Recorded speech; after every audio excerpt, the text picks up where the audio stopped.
Je vous aime, mais je ne vous aime pas de l'amour du monde. Je vous aime différemment. Je vous aime avec l'amour d'Elohim. Parce que quand on dit à quelqu'un « je t'aime », c'est tellement facile à dire. Vous direz, vous aussi, vous dites que vous nous aimez, c'est facile à dire aussi. Oui, c'est vrai. C'est facile à dire. Mais je m'efforce en tout cas d'aimer tout le monde, d'aimer mon prochain comme moi-même. D'aimer Elohim d'abord. Parce que ça, c'est très important. Il y a des gens qui disent « j'aime mon prochain », mais ils n'aiment pas vraiment Elohim. Ça veut dire quoi aimer Elohim? C'est facile de dire qu'on aime Elohim. Comme ça, de loin, avec la bouche. Un jour, Yeshua a dit à Pierre, « m'aimes-tu Pierre ?» Il lui a dit 3 fois ça. Et Pierre lui a dit, « tu sais que je t'aime. » Et Pierre, plus tard, se rendra compte qu'il n'aimait pas vraiment Yeshua. Il l'a renié 3 fois.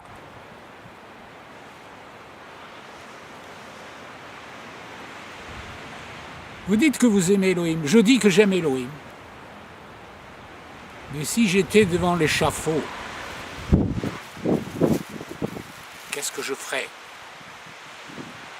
Est-ce que je continuerai à dire que j'aime Elohim? Oui, quand on aime Elohim, on est prêt à être persécuté pour lui.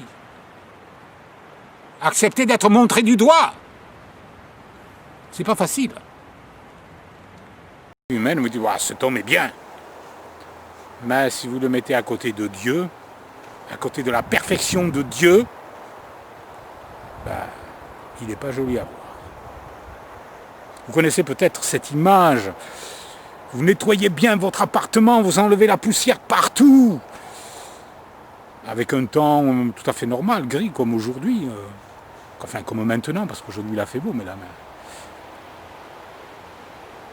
Et puis, tout d'un coup, il y a un rayon de soleil qui arrive et qui tape sur les meubles. Et puis, vous voyez plein de poussière partout. Ça, vous ne l'aviez pas vu avec vos yeux. Mais quand la lumière de Dieu arrive dans le cœur d'un homme, elle dévoile tout ce qui ne va pas. Et il y en a. Des pleines de poussière partout. Des toiles d'araignée, tout ce que vous voudrez. C'est horrible. Quelquefois, on fait le ménage dans sa vie, on dit, bon, à partir de là, je fais plus ci, je fais plus là. On dit, ça y est, je suis en règle avec Dieu. Non. Il suffit que Dieu vienne dans votre vie, qu'il y mette sa lumière à lui, et là, vous allez voir que il y a plein de choses qui ne vont pas. Plein.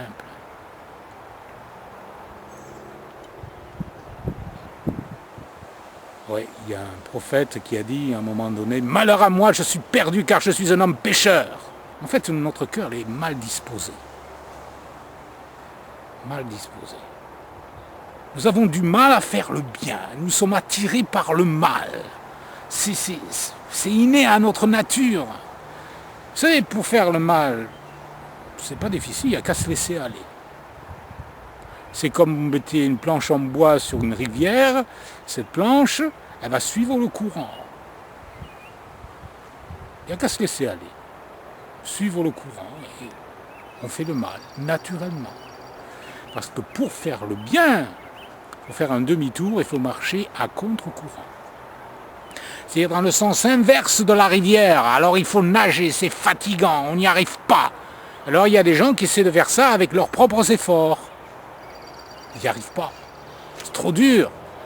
Pendant un petit moment, on peut remonter la rivière un petit peu. Pour les bons nageurs, ça peut durer quelques kilomètres, peut-être. Mais au bout d'un moment, ils n'en peuvent plus et ils se noient.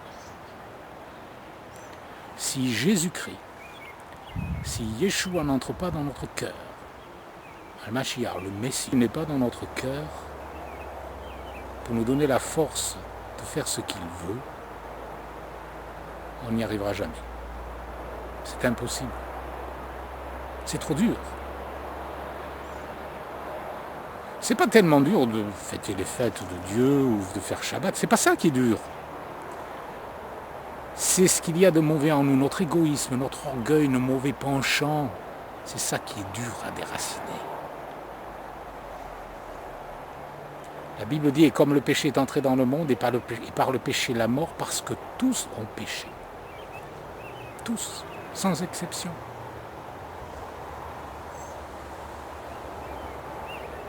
Si Jésus n'intervient pas, il n'y a rien à faire. On ne peut pas s'en sortir. On ne peut pas y arriver et on ne peut pas être sauvé. Jésus a dit, sans moi, vous ne pouvez rien faire. Bien sûr, il parlait de vivre pour Dieu, de satisfaire Dieu. Sans moi, vous ne pouvez pas satisfaire Dieu.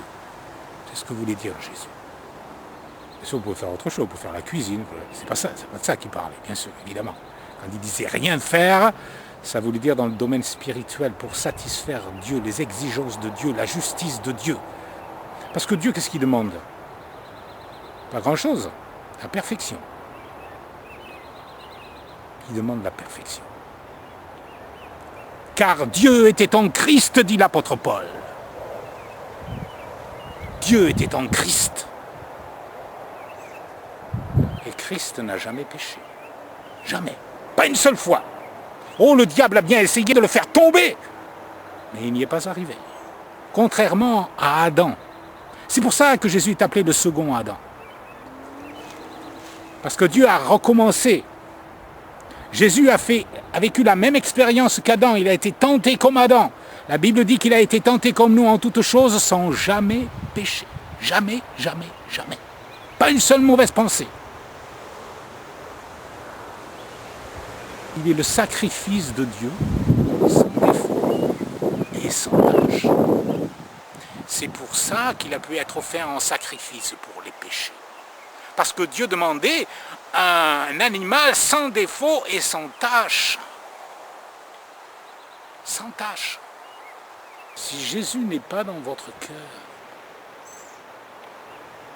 s'il n'habite pas en vous, vous ne pouvez pas être sauvé. La Bible dit, si quelqu'un n'a pas l'esprit de Christ, il ne lui appartient pas. On ne naît pas un enfant de Dieu. On est tous les créatures de Dieu, mais on n'est pas tous ses enfants. Jésus a dit un jour à certaines personnes, vous avez pour père le diable. Et vous voulez accomplir les désirs de votre père parce qu'il est menteur et le père du mensonge. Et c'était des gens religieux. C'est vrai aussi pour les autres. Ils ont pour père le diable. Beaucoup de gens religieux ont pour père le diable. En prétendant suivre Dieu.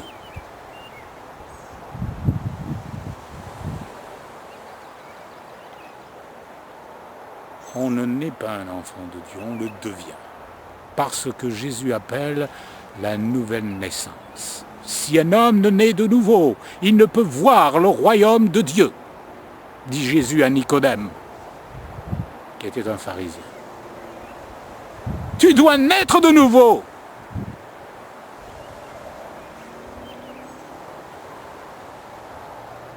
Tu dois naître d'esprit. Tu dois naître par l'Esprit de Dieu. Tu dois inviter Jésus-Christ à venir habiter dans ton cœur. Tu dois lui dire, Seigneur, à partir de maintenant, je fais un demi-tour dans ma vie. Je veux changer de vie. Je veux te suivre et faire ta volonté. Je veux observer tes commandements, ta loi, tes ordonnances.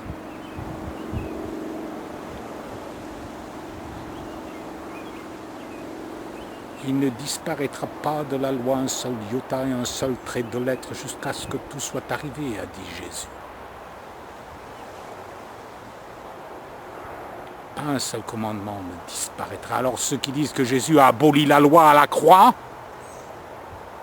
disent n'importe quoi. C'est pas marqué dans la Bible que la loi est abolie. C'est marqué dans la Bible que la loi est accomplie par Yeshua. Pas abolie.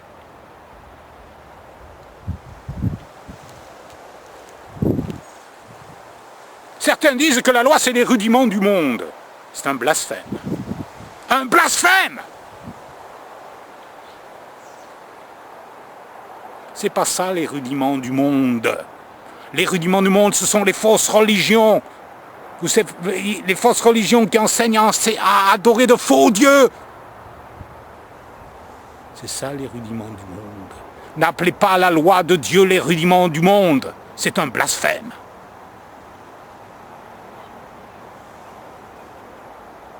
Que dit la loi? Tu aimeras le Seigneur ton Dieu de tout ton cœur, de toute ton âme, de toute ta pensée, ton prochain comme toi-même. Est-ce que c'est un rudiment du monde, ça? Honore ton père et ta mère afin que tu vives vieux sur la terre. C'est un rudiment du monde, ça?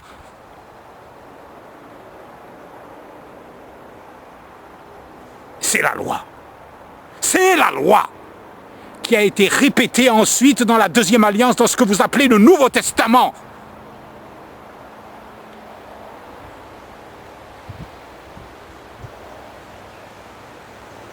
Crois au Seigneur Jésus et tu seras sauvé. Observer les commandements, ça ne suffit pas si le cœur n'est pas entier à Dieu. Parce que souvent, il y a des gens qui sont religieux, qui font plein de choses, mais dedans, ils ont des idoles. Ils aiment l'argent plus que Dieu. On ne peut pas servir Dieu et Mammon, dit la Bible. L'argent, on en a besoin. Et Dieu le sait. Il a dit, cherchez premièrement le royaume et la justice de Dieu, et toutes ces choses vous seront données par-dessus. Il sait que nous en avons besoin. Mais il ne veut pas que l'argent prenne la première place. Il ne veut pas que ça devienne une idole. Quand les richesses s'accroissent, dit la Bible, n'y attachez pas votre cœur. Quand Salomon a demandé, Dieu lui a dit, demande ce que tu veux, Salomon a demandé de la sagesse. Et Dieu la lui a donnée, et Dieu a aimé sa demande, et il lui a dit, parce que tu ne m'as pas demandé des richesses, je t'en donnerai. Quand les gens sont trop intéressés par l'argent, Dieu ne leur en donne pas. Il leur donne peut-être ce qu'il faut, ce qu'ils ont besoin, mais pas plus.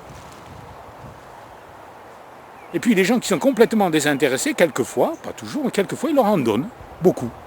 Mais c'est Dieu qui décide. C'est Dieu qui décide. Dieu nous aime. Mais il est le mal qui est dans notre cœur. Il veut changer ce qui ne va pas à l'intérieur. Nous sommes malades, malades. Alors quand on a la grippe, soit on prie, on peut guérir la prière, soit on peut prendre des médicaments, des aspirines, ou de la vitamine, ou peut-être d'autres médicaments. Ça peut guérir une grippe ou peut-être une autre maladie. Un médicament qui guérit les mauvais penchants du cœur, ça n'existe pas. Il n'y a que Jésus qui peut guérir ce genre d'affection. Et puis il y a des gens qui cherchent souvent les miracles, ils veulent être guéris de leur corps. Moi j'ai rien contre, au contraire, je suis toujours triste quand quelqu'un est malade. Qui que ce soit d'ailleurs, même au pire ennemi, je voudrais qu'il soit bien. Mais souvent ils cherchent la guérison du corps avant la guérison du cœur. Il faut commencer par le cœur. Si vous venez à Dieu, vous êtes malade, Dieu peut vous guérir, c'est vrai. Mais cherchez d'abord la guérison du cœur. C'est ça le plus important. Car c'est de l'abondance du cœur que la bouche parle. C'est du cœur que viennent les mauvaises choses, a dit Jésus, les meurtres, les adultères, l'impudicité, l'orgueil, l'envie, la jalousie. Toutes ces choses sortent du cœur de l'homme et souillent l'homme. Et puis si la maladie existe, c'est à cause de ce qu'il y a de mauvais dans le cœur des gens. Parce que si le péché n'existait pas, la maladie n'existerait pas. Donc soignez le cœur d'abord. Et pour soigner le cœur, n'allez pas à la pharmacie ou chez le psychologue ou le psychiatre. Allez voir Jésus. Allez voir Dieu. Par Jésus. Il est le seul médiateur entre Dieu et les hommes, dit l'apôtre Paul. Le seul médiateur. Jésus a dit, je suis la porte. Si quelqu'un entre par moi, il sera sauvé. Si quelqu'un entre par ailleurs, c'est un voleur et un brigand.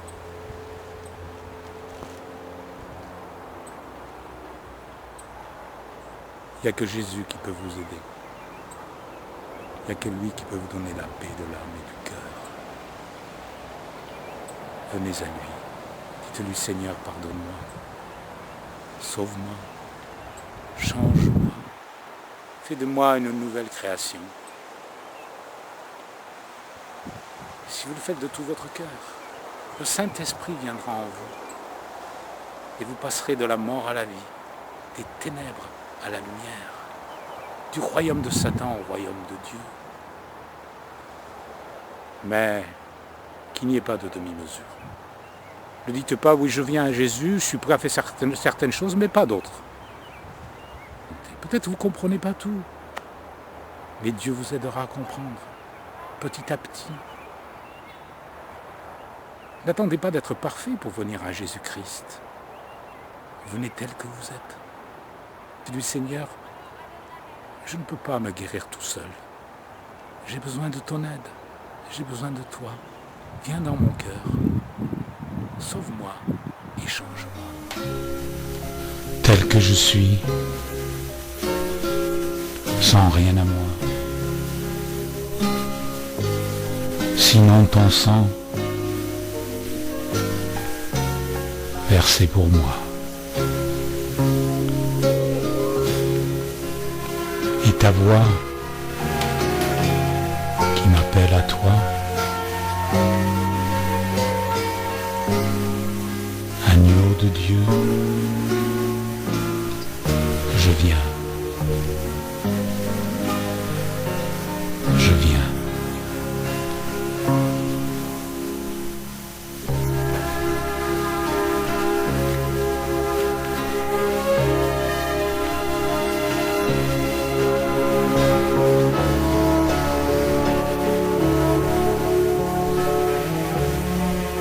Tel que je suis,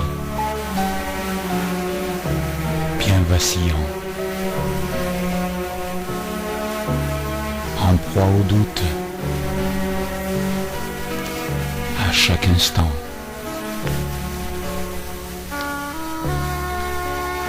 Lutte au dehors,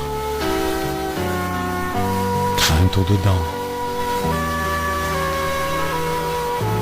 agneau de Dieu.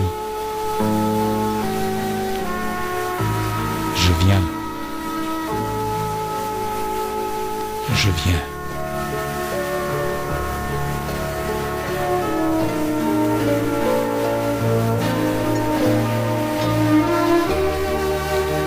Tel que je suis, ton cœur est prêt à prendre le mien tel qu'il est. Changer, Sauveur parfait, agneau de Dieu, je viens,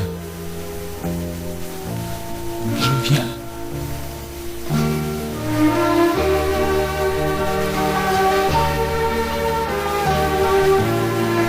Ton grand amour a tout pardonné. Sans retour. Je veux être à toi dès ce jour, agneau de Dieu. Je viens. Je viens, Seigneur. Prends-moi, sauve-moi, viens dans ma